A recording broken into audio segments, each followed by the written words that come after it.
राधा तुम ही बताओ, कोई अनुज अपने दाऊ के साथ ऐसा व्यवहार करता है भला? मैं वहां लक्ष्मण रेखा में बंदी बना हुआ था और ये वहां आकर भी मुझे सता रहा है। मेरी सहायता करने के स्थान पर मुझे, मैं आज इसे नहीं छोड़ूंगा। ये कैसी बात हुई दाऊ? मैं तो आरंभ से ही आपको सताते आया हूँ और आप जैसे भ्राता हो और मैं आपको सताऊं ही ना, इसमें जीवन का आनंद ही कहाँ शेष रह गया। और तुम्हारे जैसे उद्दंड अनुज को पीटने में जो आनंद है ना, वो आनंद किसी और में नहीं है। तुम्हें तो मैं अभी बताता हूँ। दाऊ रुकिए, रहने दीजिए ना। अरे क्या रहने दो राधा?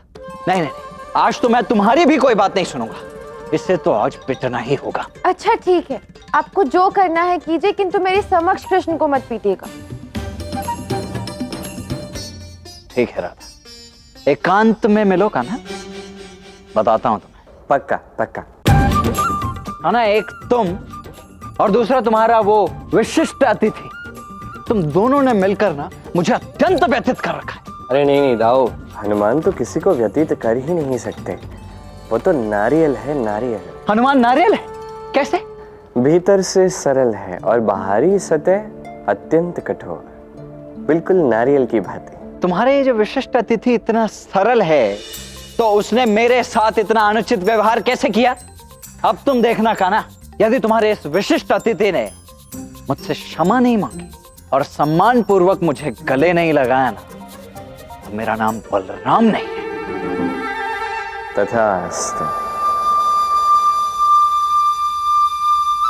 ये क्या, तुम मुझे वरदान दे रहे हो? नहीं नहीं, मैं वर नहीं दे रहा।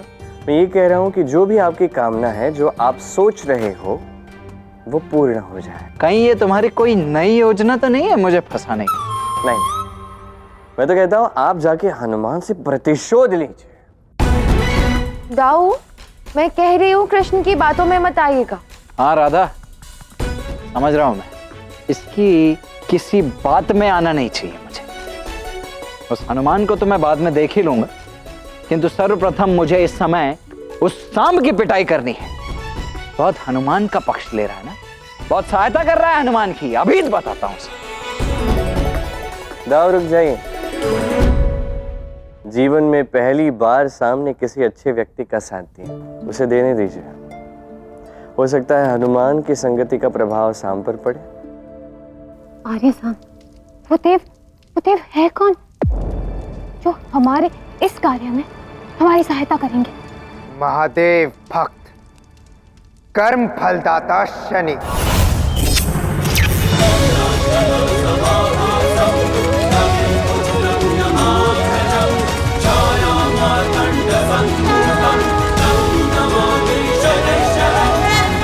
आर्य शाम, आप ये क्या कह रहे हैं? शनिदेव की दृष्टि आप पर भी है, कहीं ऐसा ना हो जाए कि और कोई नई बाधा आ जाए। मैं हाथ जोड़ती हूँ आपको, मत कीजिए ये सब। पिताश्री से पराजय की ग्लानि में हूं मैं लक्ष्मणा, और उसे सहकर मृत्यु दूर दुख पा रहा हूं। अब इससे और संकट की बात और हो भी क्या सकती है? ठीक है आर्य, शनिदेव आपके आह्वान पर क्यों आएंगे? वो आएंगे, अवश्य आएंगे, और मुझे याद है कि उन्हें कौन बुला सकता है।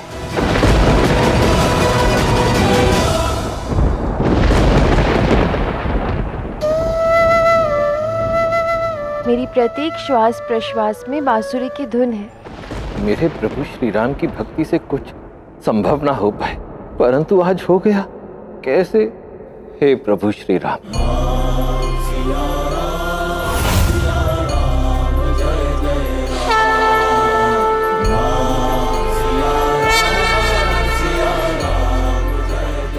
जय श्री राम।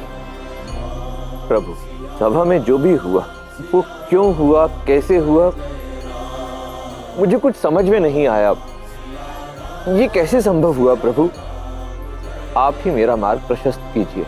इसका उत्तर तुम्हारे ही भीतर है हनुमान। स्वयं के भीतर झांक के देखो, तुम्हें इसका उत्तर मिल जाएगा। मेरे हृदय में तो आप ही वास करते हैं प्रभु। मैं अपने प्रभु को कैसे परखूं? मेरा तो अस्तित्व ही आपसे है प्रभु। मुझे ज्ञात है हनुमान, किंतु अभी तो तुम्हें मेरे अन्य रूप को परखना है जिससे तुम अब भी अनभिज्ञ हो। ये कैसे संभव है प्रभु? मैं अपने प्रभु को किसी अन्य रूप में कैसे नहीं पहचान सकता? और यदि ऐसा है प्रभु, तो मुझे शीघ्र ही अपने उस रूप में दर्शन दीजिए। मैं आपको उस रूप में देखना चाहता हूँ। अवश्य मैं अपना रूप तुम्हें दिखाऊंगा, शीघ्र ही तुम्हें दर्शन दूंगा। अभी निश्चिंत होकर आगे बढ़ो हनुमान। जान लो कि तुम जो चाहते हो वो अवश्य पूर्ण होगा। धन्यवाद प्रभु, धन्यवाद। आपने कह दिया, बस मेरा मन शांत हो गया। मैं तो वैसे भी केवल आपके मुख से सुनना चाहता था। धन्यवाद प्रभु। जय श्री राम। जय श्री राम। ये क्या? द्वारका नगरी में किसी ने मेरे प्रभु श्री राम के नाम का जाप किया। ये कौन है?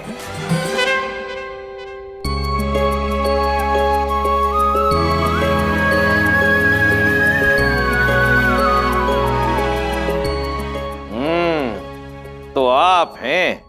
मेरे प्रभु का नाम क्यों लिया? क्यों? मैं उनका भक्त नहीं हो सकता? हो सकते हो, परंतु मुझे संदेह है आप पर कि आप वास्तव में सच्चे हृदय से मेरे प्रभु के भक्त हो या कहीं अपने दाऊ बलराम की भांति मेरे साथ व्यंग्य कर रहे हो। देखिए, व्यंग तो मुझे अति प्रिय है। देखा देखा देखा, मुझे पता था। किंतु यहाँ बात श्री राम की है। तो श्री राम संसार का एक ऐसा नाम जो सबसे अधिक शक्तिशाली, सबसे अधिक दिव्य और सबसे अधिक गंभीर है, जिसके स्मरण मात्र से पाप का अंत हो जाता है। आपके प्रभु श्री रामचंद्र का चरित्र मुझे भली भांति ज्ञात है। अत्यंत महान, मर्यादित। उनके विषय में व्यंग करना, हास परिहास होना संभव ही नहीं है। सत्य कहा आपने। सत्य कहूं तो कभी कभी आपकी बातें सुन के मुझे ऐसा प्रतीत होता है जैसे आप मेरे प्रभु श्री राम को बहुत अच्छी तरह जानते हैं। आज सभा में जो भी हुआ उसके पश्चात मैं थोड़ा सा विचलित हो गया था, तो मैंने अपने प्रभु श्री राम को पुकारा और उन्होंने मेरा चित्त शांत कर दिया। अब मैं शांत चित्त हूं। अच्छा, परंतु आपका चित्त शांत प्रतीत नहीं होता। क्या हुआ? वैसे सत्य कहूं तो मैं आपसे सहायता ही मांगने आया था। आपने मुझ जैसे तुच्छ प्राणी को इतना सम्मान दिया, इतना सत्कार किया। मैं आपकी कोई भी सहायता कर सकूं, सहर्ष करूंगा। बताइए। कैसे बताऊं? मैं अपने पुत्र सांब के विषय में बात करने आया था आपसे। बस बस बस बस बस, मैं सब समझ गया। मेरी भेंट हुई थी उससे और मुझे खेद के साथ कहना पड़ता है कि प्रथम भेंट में ही वो मुझे आपके विरुद्ध करने का प्रयास भी कर रहा था। आपके विषय में कुछ अपशब्द कह रहा था, परंतु तब मैंने अपने वचनों पर नियंत्रण रखा। जानते हैं क्यों? क्योंकि मैं संपूर्ण परिस्थिति को भांप लेना चाहता था।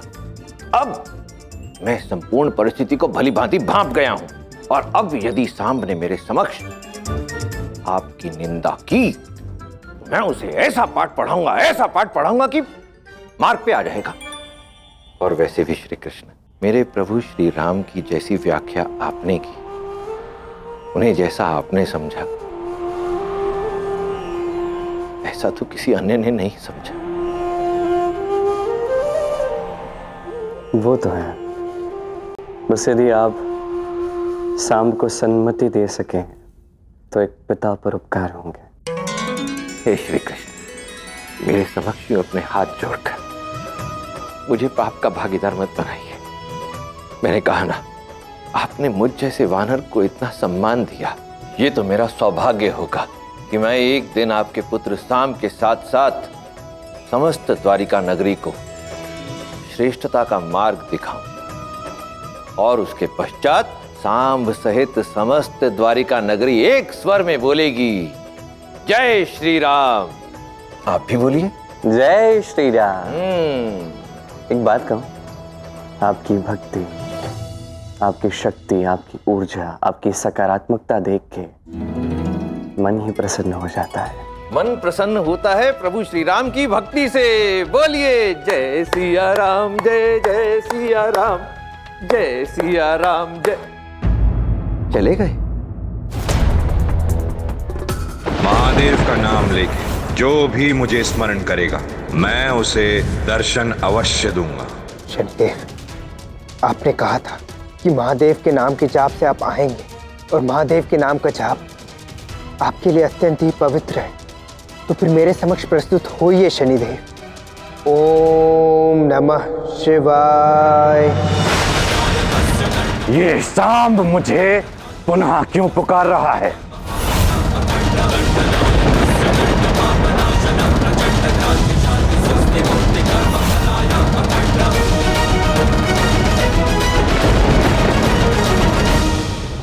प्रणाम शनिदेव। प्रतीत होता है कि तुम मेरी वक्र दृष्टि को भूल गए हो। अब समय आ गया है सांब, तुम्हें तुम्हारे कर्मों का फल भोगना होगा। मेरा तप भंग करने का प्रयास क्यों किया? शनिदेव, मुझे क्षमा कर दीजिए कि मैंने आपका तप भंग कर आपको क्रोधित किया है, और आप मुझे अवश्य ही दंड दीजिए प्रभु। मैं मुस्कुराते हुए भी मृत्यु दंड को स्वीकार कर लूंगा, परंतु प्रभु मैं करूं भी तो क्या करूं? मुझसे श्री राधा और पिताश्री के मध्य का मतभेद नहीं देखा जाता। कहना क्या चाहते हो?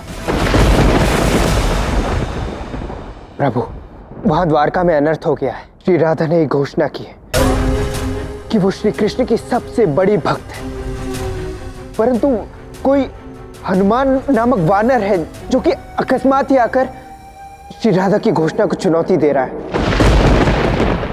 प्रभु, उस वानर ने भरी सभा में श्री राधा का अपमान किया है। उसका यह कहना है कि उसकी भक्ति के समक्ष श्री राधा की भक्ति कुछ भी नहीं है। इतना बड़ा अपमान, वो भी देवी राधा जैसी पवित्र नारी का भरी सभा में, ये मैं कदापि सहन नहीं कर सकता। प्रभु, वो वानर हनुमान स्वयं को राम भक्त कहता है। अब आप ही बताइए, यदि वो राम भक्त है तो उसके समक्ष श्री राधा कैसे जीत पाएगी? वो वास्तव में अत्यंत ही शक्तिशाली है और उसके समीप अनेकों सिद्धियां और निधियां हैं। वो कहता है कि उसके ऊपर श्री राम की कृपा है, और तो और प्रभु, उस हनुमान ने द्वारका की समस्त प्रजा को अपने पक्ष में कर लिया। जो द्वारका की प्रजा श्री राधा को परम भक्त मानती थी, आज उसी हनुमान के प्रभाव से वही प्रजा श्री राधा की भक्ति को कम आंकने लगी। कुछ कीजिए प्रभु, मैं नहीं चाहता कि समस्त द्वारका की प्रजा का विश्वास श्री राधा पर से उठ जाए, क्योंकि यदि ऐसा हुआ तो इसका प्रभाव राधा और कृष्ण के प्रेम के ऊपर भी हो सकता है। ऐसा कदापि नहीं होगा। मैं उस वानर से भली भांति परिचित हूं, जो स्वयं को राम भक्त कहता है। कदाचित तुम्हें ज्ञात नहीं है, श्री राम को भी शनि की वक्र दृष्टि के प्रकोप के कारण 14 वर्ष का वनवास हुआ था। तब तो प्रभु आप ही कुछ कर सकते हैं। कृपा कीजिए प्रभु, और समस्त द्वारका के मध्य श्री राधा की गरिमा की रक्षा कीजिए। मुझे आपको ये बताते हुए अत्यंत ही खेद हो रहा है कि पिताश्री हनुमान को कुछ भी नहीं कर सकते, वो उसे रोक ही नहीं सकते, क्योंकि वो इस समय पिताश्री का अतिथि है। और तो और राधा और हनुमान के मध्य जो प्रतिस्पर्धा हो रही है वो उसके निर्णायक भी। बात यदि राधा और कृष्ण की है तो मुझे ही कुछ करना होगा। तुम निश्चिंत रहो, केवल मेरे साथ चलो, क्योंकि अब मैं समस्त द्वारिका वासियों पर अपनी वक्र दृष्टि डालूंगा।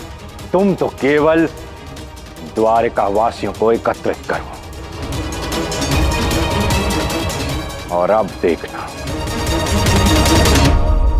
हनुमान की सिद्धियां मेरी सिद्धियों के समक्ष फीकी पड़ जाएंगी।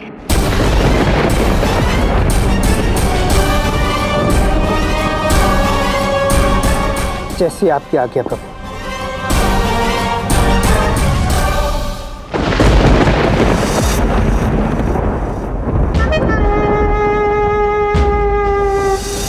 वाह, अति सुंदर, अति सुंदर सांप। तुम्हारे अभिनय के समक्ष कोई भी नहीं टिक सकता।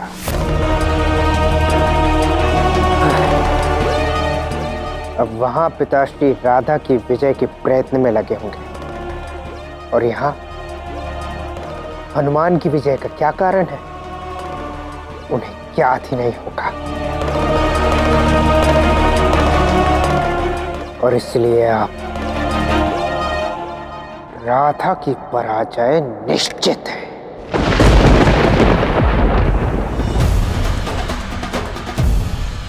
द्वारकावासियों, आज मैं एक महादान करना चाहता हूं, और मैं प्रत्येक द्वारकावासी को दान देना चाहता हूं।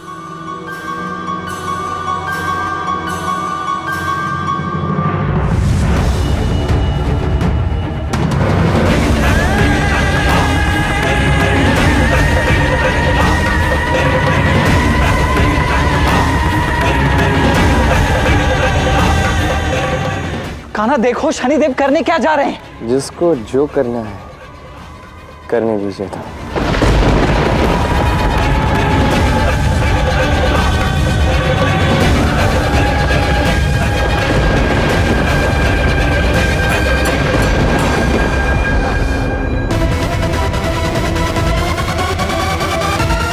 शनिदेव, आप अपनी वक्र दृष्टि का उपयोग कर पराजित कर दीजिए उस हनुमान को। संपूर्ण द्वारका में केवल और केवल श्री कृष्ण की ही जय जयकार होनी चाहिए। भेज दीजिए उस वानर को आप उस वन में जहां से वो आया था।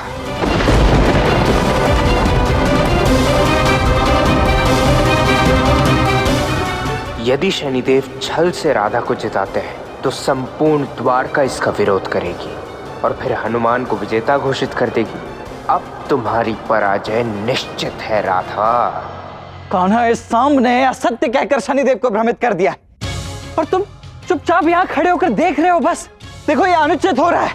मैं कुछ नहीं कह रहा, क्योंकि अब जो कहेगा आने वाला समय कहेगा था।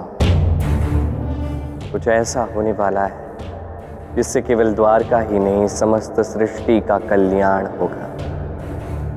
सांब और शनि दोनों को शिक्षा मिलेगी। उन्होंने हनुमान को चुनौती दी है ना, तब उन्हें भी ज्ञात होगा। समय आ गया है कि समस्त संसार हनुमान के ज्ञान और शक्ति से परिचित हो जाए। जय सिया राम जय।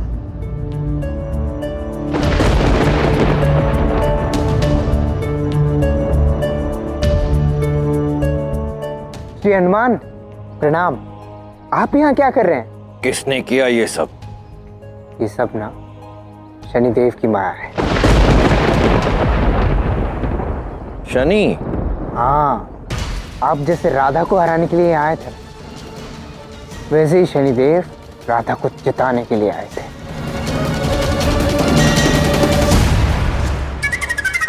तुम्हें क्या लगा था कि मुझे कुछ समझ नहीं आएगा? भूल गए सांब, वरदान प्राप्त है मुझे। किसके मन में चाहूं उसके मन में प्रवेश करके उसके मन की सभी बातें निकलवा लेता हूं। तुम्हारे मलिन मन में घुसते ही मुझे पता चल गया था कि ये सब तुम्हारा किया धरा है। हनुमान!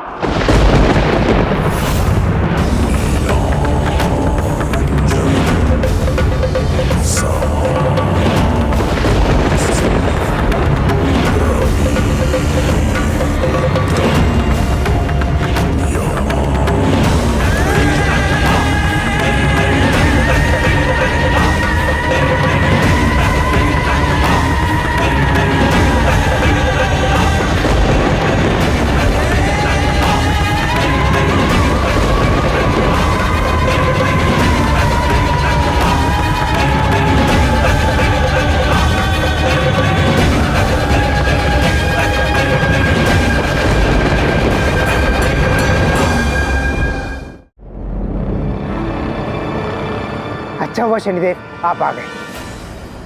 अब देखना कि शनिदेव आपका क्या हष्ट करते हैं। हनुमान, राधा जैसी पवित्र नारी को चुनौती दी है तुमने। अपने आप को उनसे बड़ा भक्त सिद्ध करना चाहते हो तो देखो, द्वारिका मेरी दृष्टि से बद्ध है। तुम भूल रहे हो हनुमान, ये अयोध्या नहीं, राधा कृष्ण की नगरी है और यहाँ प्रत्येक व्यक्ति केवल जय श्री कृष्ण ही बोलेगा। दो भूल हुई है आपसे शनिदेव। पहली ये कि सांब के बहलाने फुसलाने पर आप यहाँ आ गए, और दूसरी भूल प्रभु श्री राम के इस भक्त को चुनौती दे डाली। उचित तो ये होगा कि आप शीघ्रातिशीघ्र ये समझ जाएं कि समस्त द्वारिका नगरी को प्रभु श्री राम के नाम का जाप करने से कोई नहीं रोक सकता। राधा कृष्ण के जीवन में संकट ना बनो हनुमान। मैं तुम्हें एक अवसर देता हूं, द्वारिका को छोड़कर इसी क्षण चले जाओ, अन्यथा मैं तुम पर अपनी वक्र दृष्टि डाल दूंगा। जब तक मैं अपना मंतव्य सिद्ध नहीं कर लूंगा, मैं द्वारिका नगरी से जाऊंगा नहीं। मैं अपने प्रभु श्री राम के किसी भी कार्य को अधूरा नहीं छोड़ता। अब देखिए कर्मफलदाता, मैं आपसे विनती करता हूं कि सांब को मुझे सौंप दीजिए और इसे दंड देने दीजिए और आप यहां से प्रस्थान कीजिए। अन्यथा कहीं ऐसा ना हो शनिदेव कि सांब के साथ साथ मुझे आपको भी सुधारना पड़े। हनुमान, मैं संसार को मार्ग पर लाता हूं और तुम मुझे ही सुधारोगे। आप दोनों में कितनी समानताएं हैं। आप दोनों मेरे प्रिय महादेव का अंश हैं। इस सांब को ही देखिए, ये उद्दंड है, अपने पिता का सम्मान नहीं करता, अपने पिता के विरुद्ध षड्यंत्र रचता है। आप भी तो कभी कभी उद्दंड हैं, अपने पिता का सम्मान नहीं करते, अपने पिता सूर्यदेव पर ग्रहण लगाते हैं आप। और आप जैसे उद्दंड बालकों को दंड देने में मुझे अत्यंत आनंद आएगा। हनुमान, आज तक इस उद्दंडता से किसी ने मुझसे ऐसे बात नहीं की। सज्ज हो जाओ हनुमान, अब मैं तुम पर अपनी वक्र दृष्टि डालूंगा।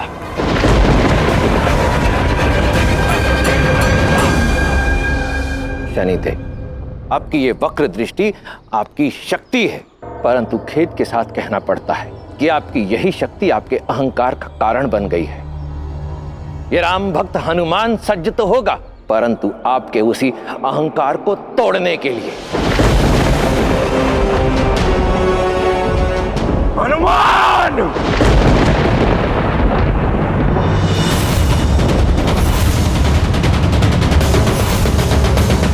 कान्हा, हनुमान और शनि के मध्य युद्ध होने वाला है, कुछ करो। कुछ औषधि कड़वी होती है था,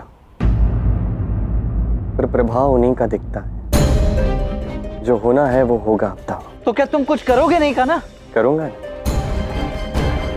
प्रतीक्षा, उचित समय की प्रतीक्षा करूंगा था।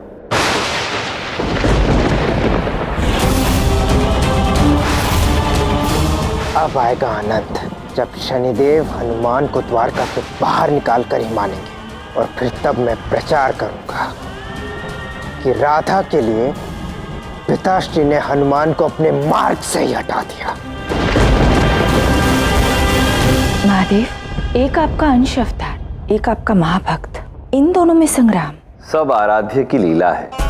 भले ही शनिदेव राधा और कृष्ण से अत्यंत स्नेह करते हैं, परंतु शनिदेव का प्रकोप समय समय पर पृथ्वीवासियों के लिए कष्ट का कारण बनता है। इसलिए इस बार श्री कृष्ण ने ऐसी युक्ति लगाई है जिससे हनुमान के माध्यम से वो आने वाले युगों में पृथ्वीवासियों को शनिदेव के प्रकोप से सुरक्षा प्रदान कर पाएंगे। हनुमान, सावधान! जय प्रभु श्री राम।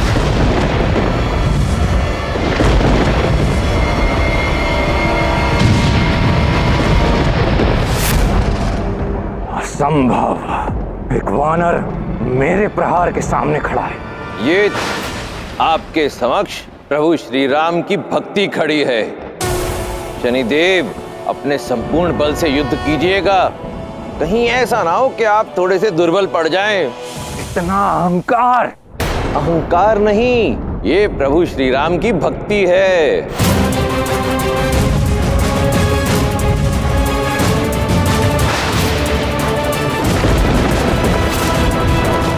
कहाँ गया? कहीं भाग तो नहीं गया? अरे भूल गए, मैंने कहा था ना मेरे पास अष्ट सिद्धियां हैं। ये अनीमा सिद्धि का प्रयोग किया है।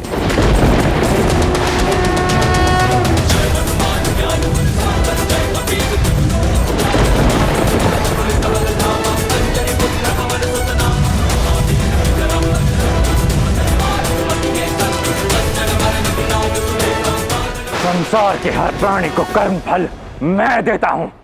मैं कर्म फल दाता हूं। हर अणु, हर परमाणु मेरे अधिकार क्षेत्र में आता है।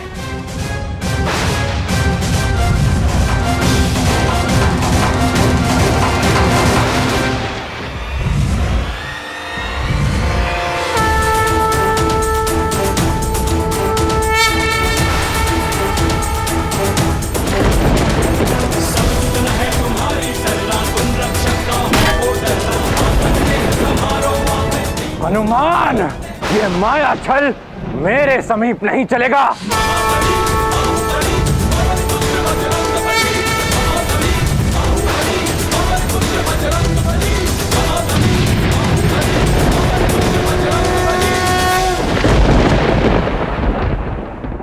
कृष्ण देखो बाहर द्वारका में क्या हो रहा है। सब निश्चल हो गए हैं, किसी में कोई गति ही नहीं है। ये क्या कह रही हो तुम राधा? ये सब क्या हो रहा है द्वारका में? तुम्हें क्या लगता है किसने किया होगा? मुझे विश्वास है कि हनुमान जी का इस घटना से कोई संबंध है। उन्होंने जीतने के लिए कोई न कोई सिद्धि का उपयोग किया है। मुझे भी ऐसा लग रहा है कि इस घटना से हनुमान का कोई ना कोई संबंध है। किंतु क्या लगता है तुम्हें कि हनुमान ऐसा क्यों करेंगे? जीतने के लिए? और नहीं तो क्या, विजयी चाहते हैं ना वो मुझ पर। देखो कृष्ण, इस बार बात केवल मेरी नहीं है, संपूर्ण द्वारका की है और तुम्हें सबकी रक्षा करनी होगी। देखो बात द्वारका की है तो कुछ तो सहायता तो करनी ही होगी। आओ चलो।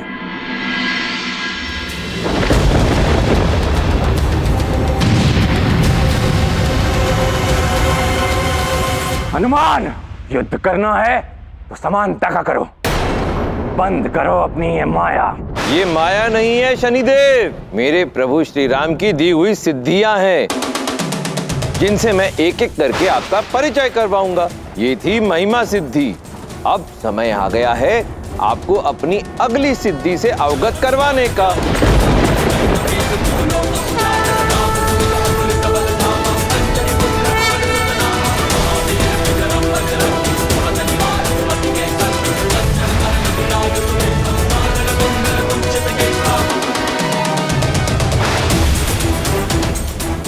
ये कैसे संभव है? मेरी सारी शक्तियां हनुमान में समाई जा रही हैं। ये संभव बनाया गरिमा सिद्धि ने।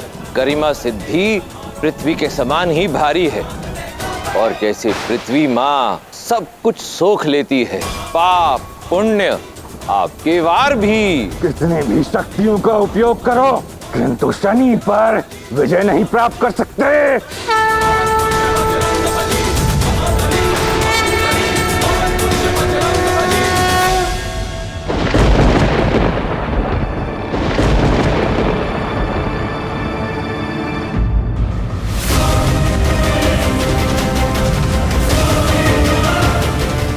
देख हनुमान, किसी भी पशु पर नियंत्रण पाना हो तो उसकी पूंछ पकड़ते हैं।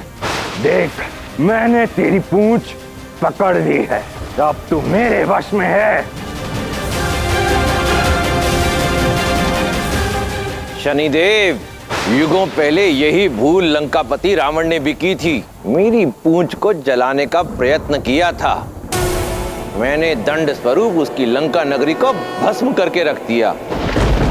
अब आप सोचिए आपका क्या हश्र होगा।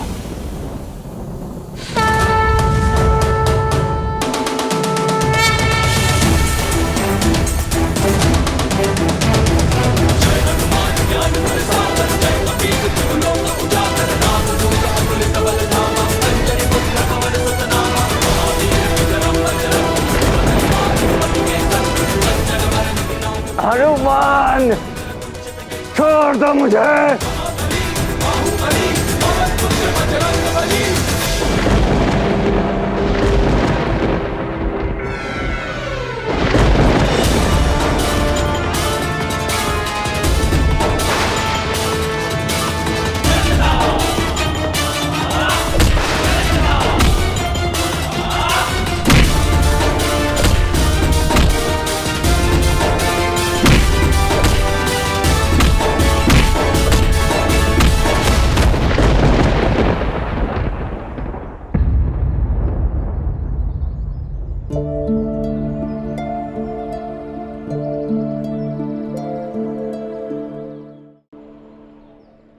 तुम क्या कह रही हो? तुम तो उपहास कर रही थी, यहाँ तो सब ठीक है। ये कैसे हुआ? अभी कुछ क्षण पहले तो सब निश्चल थे। बस देखती जाओ राधा।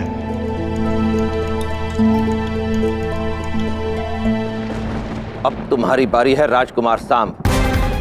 श्री कृष्ण द्वारिका नगरी को अयोध्या जैसा बनाना चाहते हैं, परंतु तुमने शनिदेव को भ्रमित करके समस्त द्वारिका नगरी को निश्चल कर दिया है।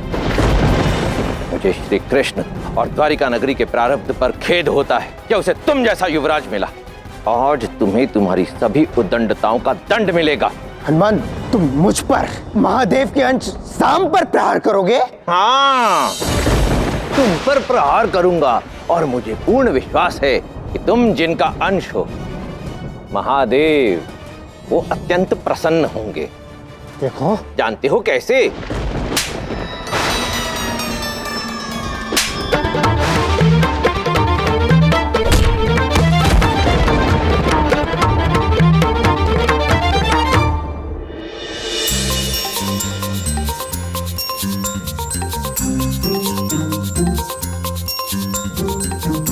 यहाँ तो सब पहले जैसा है कृष्ण, किंतु हनुमान कहाँ है?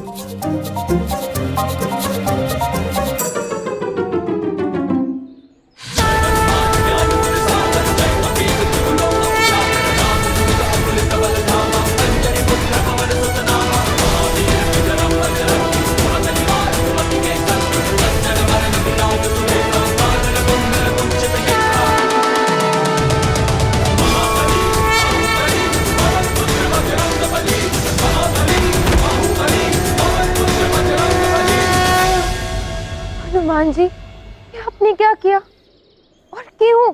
देवी राधा, मेरे प्रभु श्री राम संसार में मर्यादा पुरुषोत्तम के नाम से जाने जाते थे। उनका ये भक्त कभी छल कैसे कर सकता है? ना तो मुझे छल से विजय स्वीकार है, ना ही पराजय। हाँ, मैं ये अवश्य चाहता था कि समस्त द्वारिकावासी एक स्वर में प्रभु श्री राम के नाम का जाप करें, परंतु मैं क्या करता, बीच में ये सांब शनिदेव को ले आया छल से, इसलिए मुझे दोनों को पाठ पढ़ाना पड़ा। सांब, हनुमान क्या कह रहे हैं? तुमने ऐसा किया? शनि को बुलाया तुमने? ये वानर झूठ बोल। क्या कह रहे हो? अपने पिता से सत्य बताओ।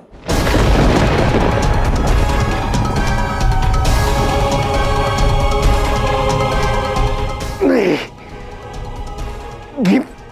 ये वानर झूठ नहीं बोल रहा है। मैं आपसे क्षमा चाहता हूँ और वचन देता हूँ कि आगे से ऐसा नहीं होगा। क्षमा किससे मांग रहे हो? आपसे। अरे मुझसे क्षमा मांग के क्या होगा? तुम्हें स्मरण है, तुम कुछ कह रहे थे कि अपने पिताश्री से भी क्षमा मांगोगे। देखो सामने ही खड़े हैं, मांगो क्षमा, मांगो ना।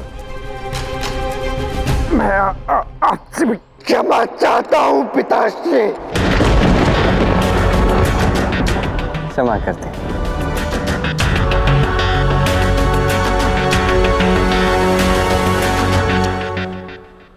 क्या अब भी तुम्हें लगता है कि हनुमान जीतने के लिए छल कर सकते हैं?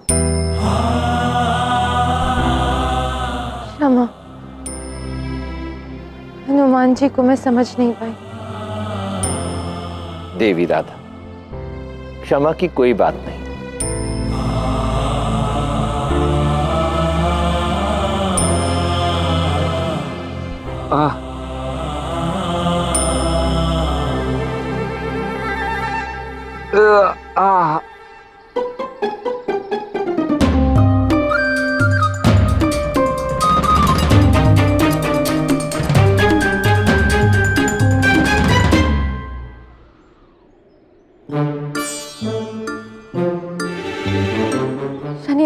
जिताने आए थे। हनुमान जी उनको समझा भी तो सकते थे ना, इतना कष्ट क्यों पहुंचाया? राधे, यदि हनुमान ने इन्हें हानि पहुंचाई है तो वही सब संभालेंगे। जिन्होंने कष्ट पहुंचाया वो कैसे संभालेंगे भला? पीट पाट कर चले गए, देखो तो। मुझे ही कोई व्यवस्था करनी होगी। कर लो, व्यवस्था भी कर ही लो। मुझे पता नहीं ऐसा क्यों प्रतीत हो रहा है, तुम पुनः एक बार हनुमान को अनुचित समझ रही हो। बिल्कुल नहीं। जिनके पास अधिक बल होता है ना, उन्हीं की करुणा प्रलुप्त हो जाती है। शनिदेव को कक्ष में लेकर चलो, मैं तेल लेकर आती हूँ।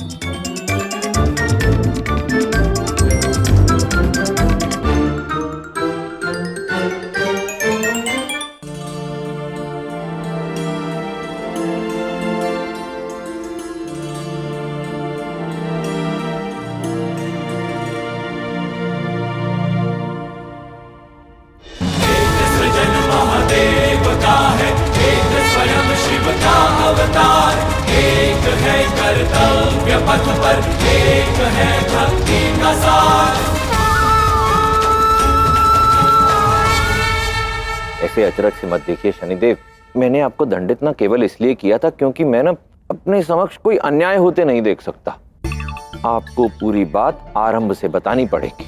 मेरे और देवी राधा के मध्य एक स्पर्धा की ठहर गई थी, परंतु वो दुष्ट सांब है ना, वो छल से देवी राधा को जिताकर श्री कृष्ण पर पक्षपात का आरोप लगाना चाहता था। अब आप ही सोचिए, यदि सांब अपने मंतव्य में सफल हो जाता तो द्वारकावासी तो यही सोचते ना कि श्री कृष्ण ने आपको यहां छल से बुलाकर मुझे मार्ग से हटा दिया ताकि देवी राधा जीत सके। आप तो देवी राधा और श्री कृष्ण को जानते हैं, दोनों कितने पवित्र हैं। आपका तो उन पर अत्यंत स्नेह भी है, तो उनका साथ दीजिए ना। मुझसे त्रुटि हुई है कि मैं उस सांब की बातों में आ गया। त्रुटि आपसे एक नहीं दो हुई थी, क्योंकि आपकी बुद्धि और आपके विवेक को अहंकार ने हर लिया था। सत्य वचन हनुमान, आप तो ज्ञानवान हैं। मैं अपनी इस त्रुटि को भी स्वीकार करता हूं और आपको वचन देता हूं कि भविष्य में ऐसा कभी नहीं होगा। बस आपने वचन दे दिया तो सब ठीक हो जाएगा। अब तो तुरंत आप पर ये सरसों के तेल का उपचार करते हैं, देखिएगा कैसे आप ठीक हो जाएंगे।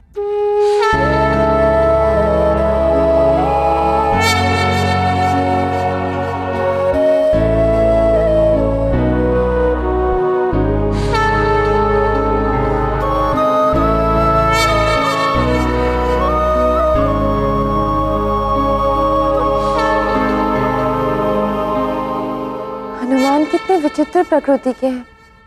पहले स्वयं ही मारते हैं और फिर स्वयं सेवा भी करते हैं। हाँ, ऐसे ही है मेरे हनुमान। हनुमान तुम्हारे कैसे हुए? और मेरे कहने का तात्पर्य है कि मेरे प्रिय अतिथि हनुमान। शनिदेव, मैं जानता हूं आप भी क्या सोच रहे होंगे कि ये हनुमान विचित्र है, कभी मुझे दंडित करता है, कभी मेरी सेवा करता है। कृष्ण, प्रतीत होता है हनुमान जी ने मेरी बात सुन ली। वो तो मेरे प्रश्न का उत्तर दे रहे हैं। अब अष्ट सिद्धियां हैं उनके पास, 9 निधियां हैं, ये भी संभव है। मैंने आपको दंडित इसलिए किया क्योंकि अन्याय होते मैं नहीं देख सकता। ऐसा मुझे मेरे प्रभु श्री राम ने सिखाया है और मेरा ये जीवन प्रभु श्री राम के चरणों में रहकर उनकी सेवा करते हुए तो व्यतीत हुआ, इसलिए दूसरों की सेवा करना मेरा जीवन बन गया, मेरा स्वभाव बन गया। कितना सुंदर व्यक्तित्व है हनुमान का। ऐसी विनम्रता, ऐसा बल, ऐसी सेवा के भाव मैंने आज से पहले किसी में नहीं देखी। हनुमान जी को समझने में विलंब हो गया मुझसे।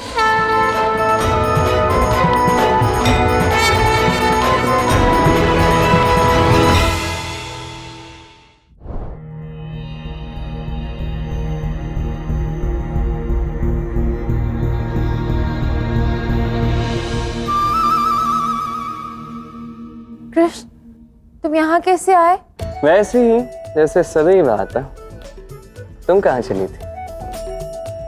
एकांत में। कृष्ण, मुझे ग्लानि हो रही है।